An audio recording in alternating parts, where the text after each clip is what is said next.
We are to short form for YouTube, Facebook, Instagram, Snapchat, TikTok, what HBO was to broadcast TV. And they never talked about broadcast TV pejoratively, and we will not about short form. We think what people have done today, they're the pioneers. They are the ones that have created the opportunity. They're the top of the funnel for us.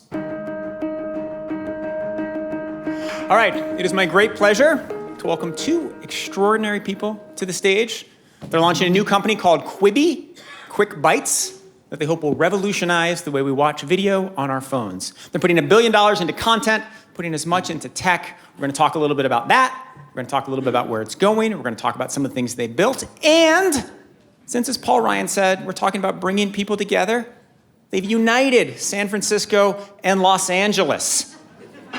My favorite north-south couple outside of Evan Spiegel and Miranda Kerr. So please welcome Jeffrey Katzenberg and Meg Whitman.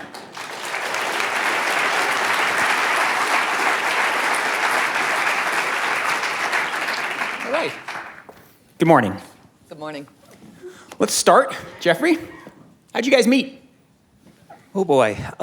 So Meg and I worked together when we were at the Walt Disney Company. So this is back in the Jurassic era. And I was at the Walt Disney Studio. Meg was in strategic planning and then consumer products. She went on to build a little company called eBay. I got fired, started a little company called DreamWorks with David Geffen and Steven Spielberg. And when DreamWorks Animation went public, I asked Meg if she would join the public company board. So we were actually reunited for a couple of years there. It was about 3 years in, she called me up one day and she said, Jeffrey, I'm sorry, but I'm going to have to resign from the board. And I went, really, why? And she said, I'm going to run for governor. And I went, really, in what state? She said, California. I went, really, in what party? She said, Republican. I went, really, have you lost your effing mind? Yes, I might have failed the IQ test on that, running as a Republican in a Democrat state. So then Meg became CEO of Hewlett-Packard, took one of the great 20th century enterprises, American enterprises, yanked it into the 21st century, $200 billion market cap and 400,000 employees, spent 6.5 years there. And one day, and we had a fantastic partnership between DreamWorks Animation and HP. They were our provider, both of hardware and software. We actually traveled around the world a bunch, doing conferences and talking about how we work together and how much their technology enabled us as storytellers. And so when I had this idea for Quibi, now almost exactly 2 years ago, it came across the ticker that Meg was stepping down. And she had told me that she was kind of getting at the end of it. I didn't know when. I'm pretty sure within about 2 minutes of the coming across the ticker, she was stepping down. I called her up. I said, hey, what are you doing, Meg? And she said, oh, you know, Griff and I, we're going to go travel and go to the ranch and all that. I said, no. What are you doing tonight? And she said, well, knowing you, I guess we're probably having dinner, aren't we? And I went, yes, we are. And I got on a plane, I flew up north, and I sort of shared this idea, very, very loose kind of excuse of a business plan. And we spent 3.5 hours together. And at the end of it, she said, She likes to say, And she said, this is a really good idea, and I think maybe we should do it. So here we are. And so at that moment, the good idea was, well, there's Netflix, there's Hulu, there's a resurgent film industry, there's Instagram TV, there's YouTube, but somehow we're going to find a space in the middle, right? Well, the idea is actually very high quality short form video for mobile. And in a day part use of 7 in the morning till 7 at night. But actually the bigger idea, there's a long history of technology enabling new ways to tell stories. And that's what I saw. I said, if we can bring the best of Hollywood and the best of Silicon Valley and create a technology platform that allows the creators that Jeffrey has worked with for 40 years, we can create something extraordinary. And you have to remember, this phone was never designed to watch video on it, right? It was designed to make phone calls, to take still pictures, to text, other things. And I said, I think there's a way to make a technology platform that will make watching video extraordinary on this device, creating a whole new generation of filmed entertainment. All right, let's talk about the pain points. What are the worst things about watching video on a phone? Because there's a lot. Yeah. Well, listen, I mean, it's not a horrible experience, but we think it can be a lot better. So first is think about portrait to landscape. Most companies have either decided they're going to do things in portrait or landscape, but they don't have the ability to go back and forth between portrait and landscape in full screen video. We've created a technology that allows that to happen. Think about if you were to watch a video in this room right now, you could get the video to look right, but then you go outside into the sunlight and you can't see it. So we have the ability to change the lighting of your video with just your fingers in-app. Noise, a simple thing. You're watching your video on a bus, it's pretty quiet, and then all of a sudden it gets really loud, you can't hear it. Well, everything on Quibi will be subtitled. Little tap of the button, subtitles come up, noise goes off. And then when you're ready to listen again, you can hear it again. And we've got a whole host of things around personalization that we've got to work on as well. But those are some of the key ideas. And here's an interesting thing, and everyone in this audience knows this. When you are an entrepreneur, part of the strategy is the art of exclusion. And we made a decision very early on that this was going to be the only screen that we were going to develop for. And so every bit of our storytelling, every bit of our technology is designed to optimize just one device. And that makes things happen that you wouldn't imagine.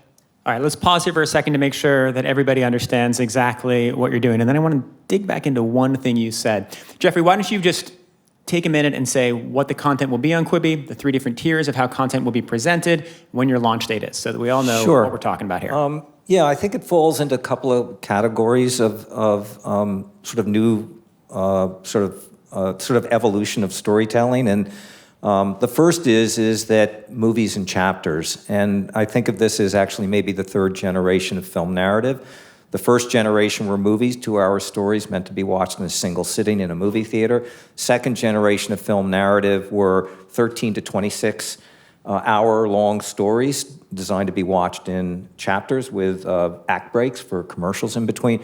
We're sort of marrying those 2 ideas together. Another way to think about this is in the world of publishing, we have actually seen this done very, very successfully. The thing that was probably the light bulb moment for me was when Dan Brown wrote the Da Vinci Code. So an average chapter in an average novel is 20 to 40 pages long. We read a page a minute. After 30 minutes, our eyes get tired.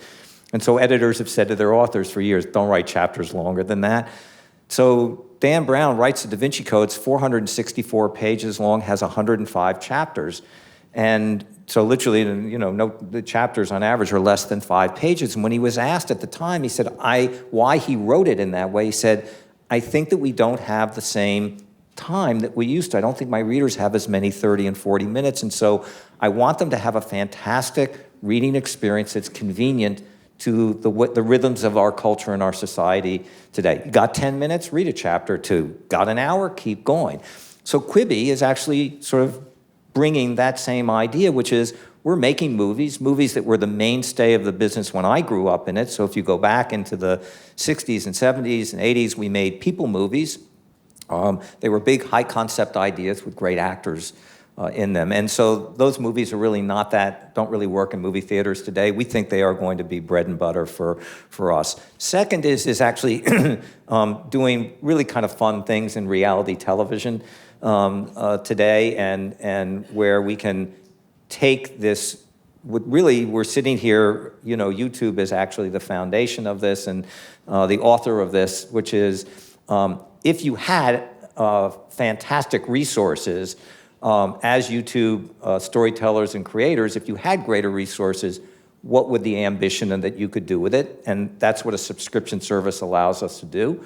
And third, which I think maybe end up being most importantly, is that we are going to professionally curate information, everything you need to know and why it matters, into these sort of 4 to 6 minute news, sports, weather, horoscope, just a suite of things in which we're actually going to make gaming, esports, celebrity, convenient for you on a device in a high quality way and targeted very specifically at 25 to 35-year-olds. It's in effect, if you think about it, it's what Spotify did for music. 7, 8 years ago, all music was free, all music was available, just type it into, to a device and you could get it. So why are there 250 million people paying $10 a month for music today? Convenience. A playlist is created, recommendations are given. Ease of use is incredibly valuable. And today, social media has made information ubiquitously available, but it actually isn't highly curated and it's not professionally All right, produced. so we'll have highly curated news, tier 1. You're going to have tier 2, sort of high-end YouTube reality TV shows, and then tier 3, a new form of movie making. You'll be producing 25 to 30 pieces of content a day? Yeah, over 30 pieces of content a day. So if you think about that, we will publish every day, 5 days a week, in volume, more hours of content than a broadcast network does in prime time. So quality is essential to what we are doing, and quantity is equally important because we don't have a library. So also 1/1 billionth of what YouTube produces every day, but lots of high-quality stuff. Yeah, but listen, YouTube does phenomenal work. There's the creativity. Listen, we were, treated to, brilliant talent here this morning. It has been a brilliant ecosystem, and one that, frankly, very much allows us to sort of go the next generation. Here's a way to think about that. Now I should shut up here because, well, if you look at broadcast television, at the height of broadcast TV, late 80s, early 90s, Seinfeld, Friends, ER, Home Improvement, multiple TV shows got audiences of 40 million viewers a week or more. HBO comes along and says, it's not TV, it's HBO. What did they do? Eliminated commercials, changed the form and the form factor. So it wasn't 30/60, 13/26. So that changed storytelling, freed it up in a way. Not restricted by standards and practices, so you could make Sopranos and Sex and the City and The Wire. Shows that today still couldn't be on broadcast TV. And finally, they spent money that an ad-supported platform simply couldn't compete with. Hello, that's what we're doing. So 20 years ago, they ordered 10 episodes of Band of Brothers for $125 million. We are to short form for YouTube, Facebook, Instagram, Snapchat, TikTok, what HBO was to broadcast TV, and they never talked about broadcast TV pejoratively, and we will not about short form. We think what people have done today, they're the pioneers. They are the ones that have created the opportunity. They're the top of the funnel for us. All right, so Meg, when you were running through the technological challenges and the technological changes and what you've introduced with Quibi, you mentioned that it will be filmed both in portrait and in landscape, which is a pretty complicated idea. You're not just saying that you turn your phone, you'll see the same image. You're saying you'll see a different image and a different story. Explain that. Explain why that's important.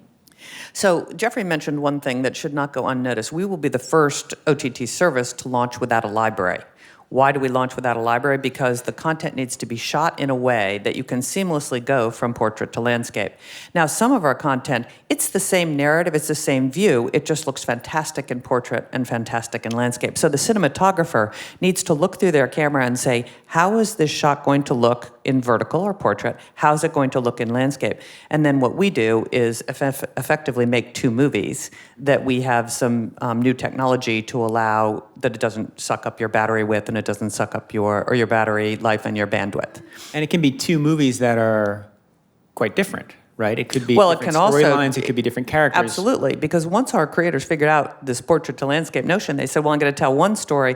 When you see it in landscape, you're going to see one view of the story, and when you see it in portrait, it will be a different view of the same story. So what we have seen so far, as Jeffrey has gone out to the creative talent in Hollywood, is exactly what we had hoped would be the case, is that we brought a new technology that enabled storytellers to tell their stories in an entirely different way. What is the most, of the betas you've seen, what is the most surprising use of this technology so far? I think how Hollywood has embraced this. To be perfectly frank, I was a bit nervous about this because I said, listen, are we going to get the greatest storytellers in Hollywood to actually think about filming their movies for us in a different way than they've done for the last 2 decades? And I said, maybe the young producers and young directors will do it, but will the titans of Hollywood do this? And to their credit, and you should comment on this, Jeffrey, it has been remarkable. They have all looked at this and they said, we know what to do. And we're excited about learning how to tell stories on what they think will be the big next device for storytelling. And so the innovation has been remarkable, much more than I thought it would be. Well, it's not, I mean, you are paying them $1 billion and giving them rights to their content, so that does help. Yes, but, and that's true. By the way, it's not because, the Hollywood talent, is doing it for Jeffrey. They're doing it because we have cut them a great financial deal. But beyond that, they have to do things differently. And we all know in business how hard it is to get someone to do something differently. And you should comment on what you have seen from these creators in terms of their embrace of what we're doing. Well, we were talking about this morning, so, we really went into production. We started really August last year. August of last year, and sort of had to build the enterprise around it. We started putting content into production late in the summer, early fall, and now there's sort of the waterfall is starting to pick up its speed. And I was sharing with the two of them at breakfast this morning that I actually had gotten to see 3 shows that were the earliest that had gone into production this morning. One by Catherine Hardwicke, who did all the Twilight movies. One by Anton Fuqua, who shot all the Equalizer films and many of the Denzel Washington movies that are really, really amazing shooter. And the other, Sam Raimi, did the Spider-Man movies. So here you have 3 world-class filmmakers and who were excited about pioneering. They wanted to say, okay, let me go take this on. They were excited about it. They're not intimidated about it. And I was blown away. Each in their own way is finding something unique to do about. Catherine Hardwicke, I was floored because I actually watched her movie because we hadn't put, it's still in post-production, we haven't put the 2 different streams together that Meg was talking about. And so I watched the movie first in sort of the more traditional landscape, and then I watched how she did it in portrait. And I have to say, the portrait version of it was actually more compelling for me. It actually brought me into the story. It made it more intimate and more personal and more intense. And I was just blown away how beautifully she had crafted the way in which she was telling her story. And that goes to then the other part, which you talked about, because we actually have 2 different streams, as Meg was talking about. There are now a group of filmmakers who are figuring out, let me actually tell 2 different points of view of the same story at the same time. And you, while you're watching, have the option of picking which point of view you want to watch it in. So Steven Soderbergh is doing a show for us called Wireless, which literally half the story is about what a person in a situation is communicating on this device as they are stranded out in the wild. Wireless is a threat to me as the editor of Wired, but I'll accept that for what it is. Meg, let's talk about these devices, which are so essential to your business. The Google Pixel team is here. The Google hardware team is here. What do you want built into these devices over the next couple of generations that will make this work better? What do our phones not do well now that you would like them to do well? Well, we had to start with just the way we made our content because nothing's changing about these devices. The roadmap, as the Pixel team will tell you, for hardware is 3, 5, 7 years, maybe even 10 years. So what we're trying to do is to do everything we can to make content look fantastic on the phone as it exists today. And what we hope is that Pixel and others will see what is possible and then think, okay, if people are going to be watching on the go from 7 in the morning till 7 at night while they're commuting, waiting in line for a cup of coffee at Starbucks, at a doctor's office, waiting for a meeting to start, they will think through those use cases and think about how the phone can be helpful to that cause. So whether that is sound, whether it is the ability to adjust the light even better or adjust automatically, whether there is a stand or a way to hold this phone that enables you to turn back and forth equally. So we're hoping that they will see the potential of this next generation of entertainment and say, how can we make these devices be even better? And let's also talk for a minute, either of you can respond to this, about the role of phones in society, because over the last year or two, one of the big conversations in tech has been the sense that the phones are distracting us, that in some ways they're toxic. They've become the centerpiece of our lives, but we need to have time well spent. And Google has introduced software that tells you how much time you spent on your phone. Do you worry that you're building all this for devices that will be considered more and more toxic? Well, listen, I don't know about anyone else in this audience. I think these devices are here to stay, and they are Possible, here to possible. become an even more important part of people's lives. There's no question about that. And the mission of our company is to inform, entertain, and inspire. So we hope that the content they will make will do just that and be part of the conversation, be part of connecting individuals with each other, and giving them content to watch that will be uplifting in many ways. So the other side of that, Nick, which is, and again, as Meg said, we got to get the basics down. But there's a roadmap that she has laid out with the product and engineering team and the content team, which is actually now really taking advantage of the uniqueness that this device is interactive. And I think it's more about allowing audiences to participate in something than it is picking different paths and stories. I mean, there's some beautiful stuff that's been done on that. But if you go back and you look at the evolution of television, and the first versions of television, in the 1950s, is they literally took radio and just shot it. They just shot pictures of it. And then you look at how quickly innovation came to it. One of the things that was a real fundamental aspect of storytelling then were games and game shows. They were hugely, hugely popular in the late 50s, early 60s, and many of them have continued on today. So Wheel of Fortune and, the $10,000 Pyramid and,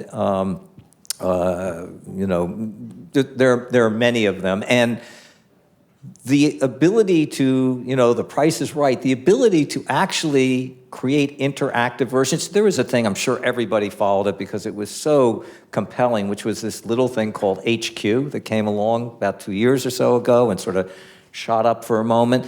And, as a first kind of put your toe in the water in it, it was exhilarating for all of us. And it, I don't know whether it was the fact that you could win a few pennies, but the participation, that's what it showed, right? And so for us, we think that allowing an audience to engage and participate in that story, in the content, is going to be a very important second wave to us. I'm going to ask one more question, and then we're going to go to audience Q&A. So, as we all know at this point in the evolution of tech, the way the devices are made and the way the algorithms on them work push us either to higher quality stuff, either lower quality stuff, or to Russian misinformation.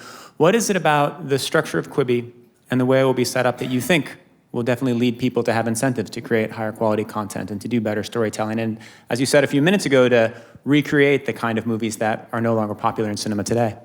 Listen, I think this is, and I think we all realize it in Hollywood, which is, this is, in fact, where our audience has gone. It's the old Wayne Gretzky, skate to where the hockey puck is going.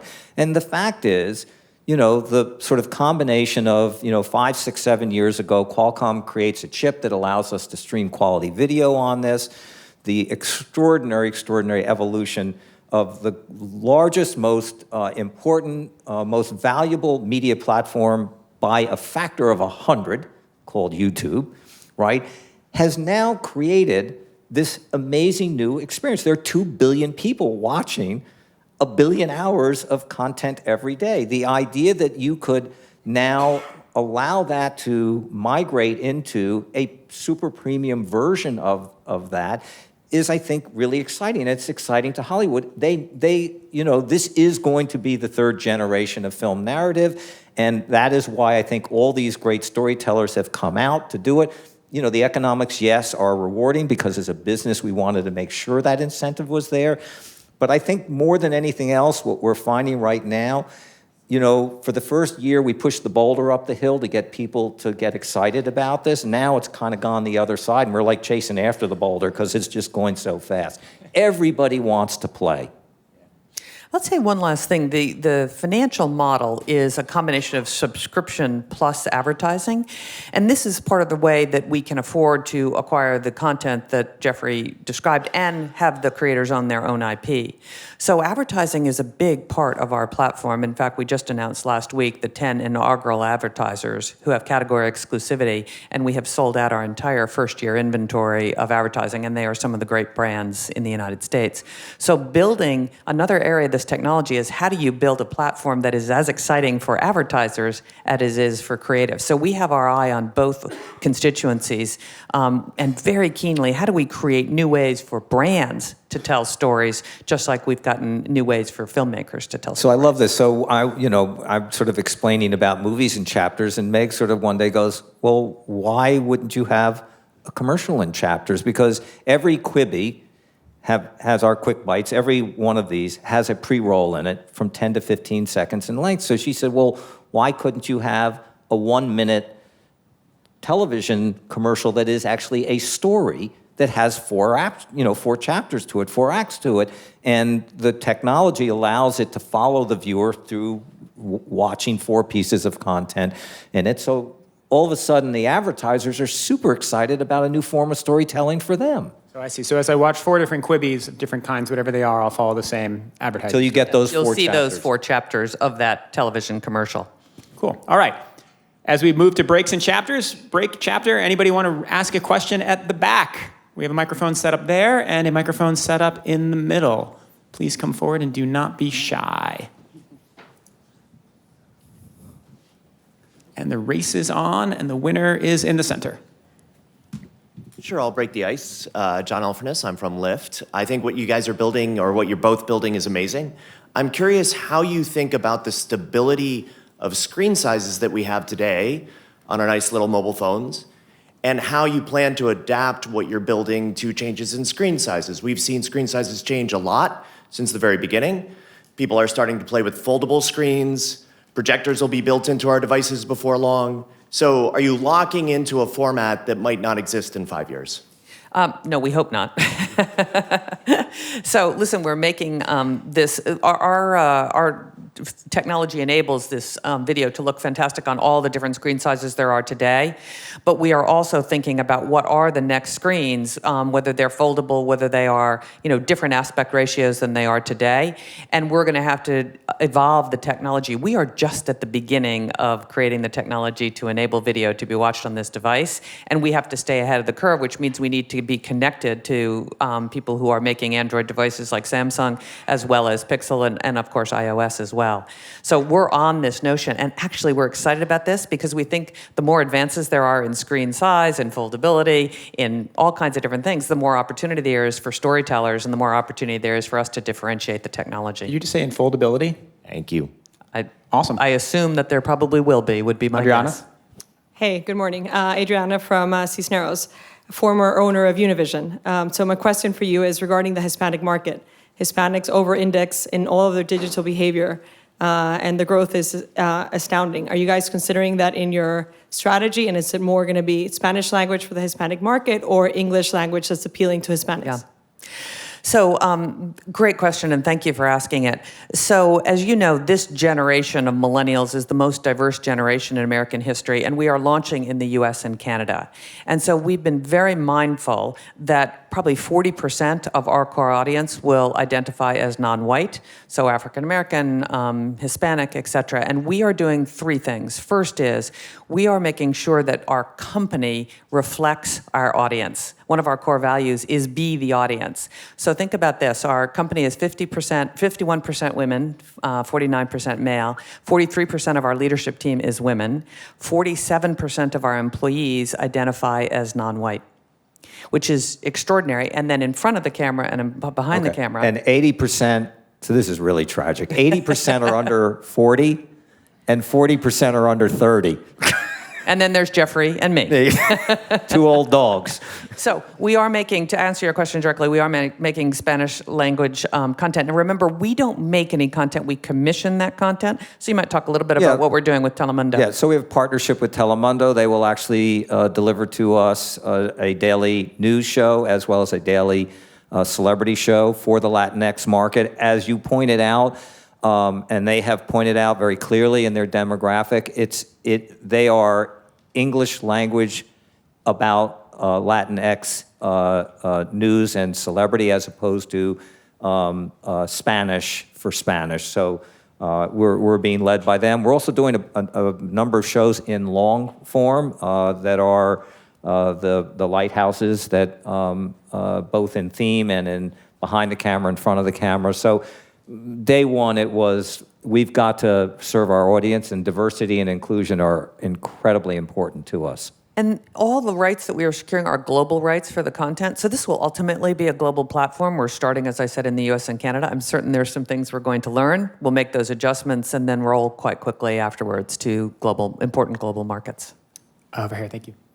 Hi, I'm Bernard Kim. I work at Zynga. We're a video games company. You mentioned Trivia HQ. I'm a huge fan of that game as well. I paid $15 to win 15 cents. Well worth it, because I actually won. What's your belief on interactive software? We play video games every single day. That's like how I've grown up, interacting with people that I love, the games and software that I love. Where do you guys see your platform going in that space? Well, I think we will get there, but as you know, we got to walk before we run, and run before we try and fly. And so to deliver a premium version of what Trivia HQ was doing is near term on our roadmap, but it's not at launch. So we're ambitious to get there and to create those kind of experiences. We're not a gaming platform, so I think there are many that are doing that really, really well. We will report on gaming and esports every day, so we're going to create a gaming esports show, but I don't think we are a gaming platform.